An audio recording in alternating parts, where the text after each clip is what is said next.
let's go through the process of multiplying two matrices together.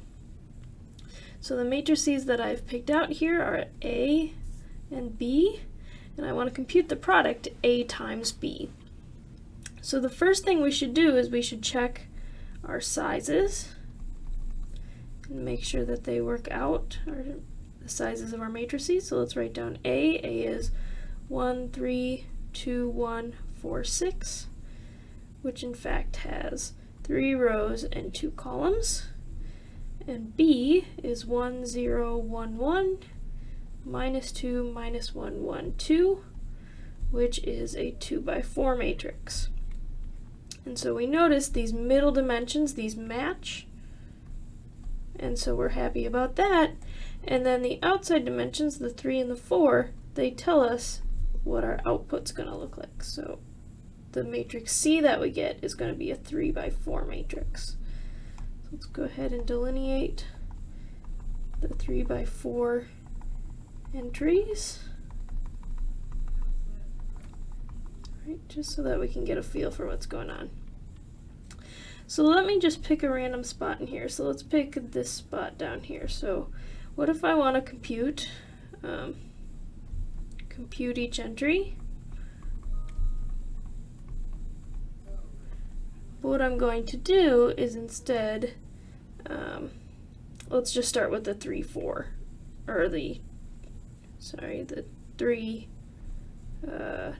2 entry.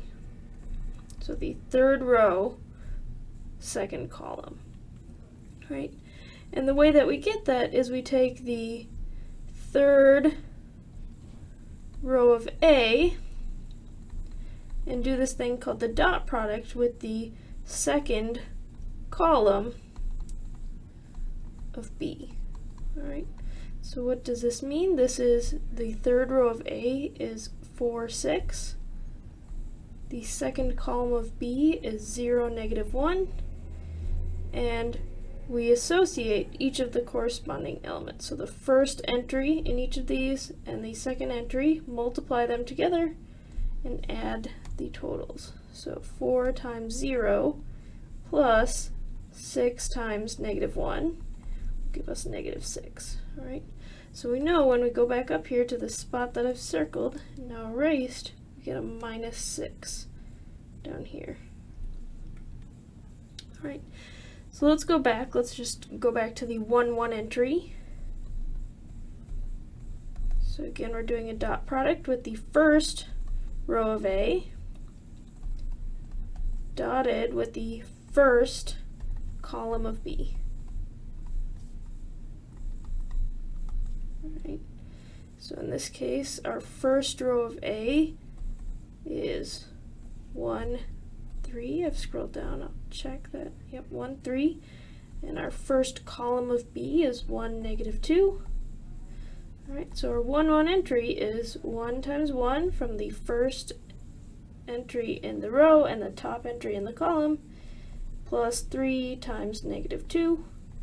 And that's going to give us 2 minus 6, so negative 4. Did I do that right? 2 minus 6. Yes. Oh, no, I didn't do that right. It's 4 minus 6, isn't it? 1 minus 6. Oh my goodness. Let's write it out. 1 minus 6 equals negative 5. All right, so the 1, 1 entry here is negative 5. All right. Then we keep doing the same. So right here, the first row, second column entry is going to be first row times the second column.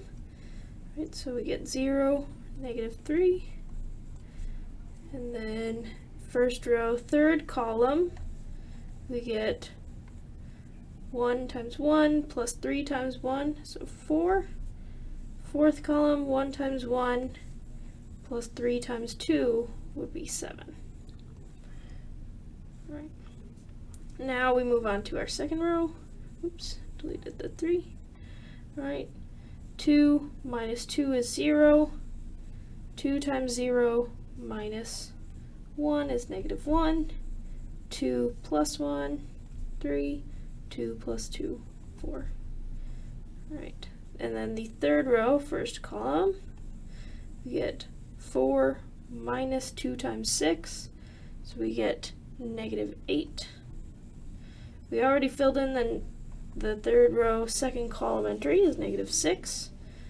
Alright, third row, third column, we get 4 plus 6 is 10. And then the last spot, 4 plus 2 times 6 is, let's see here, 16. Alright, so if it helps, take your time to go through every single entry.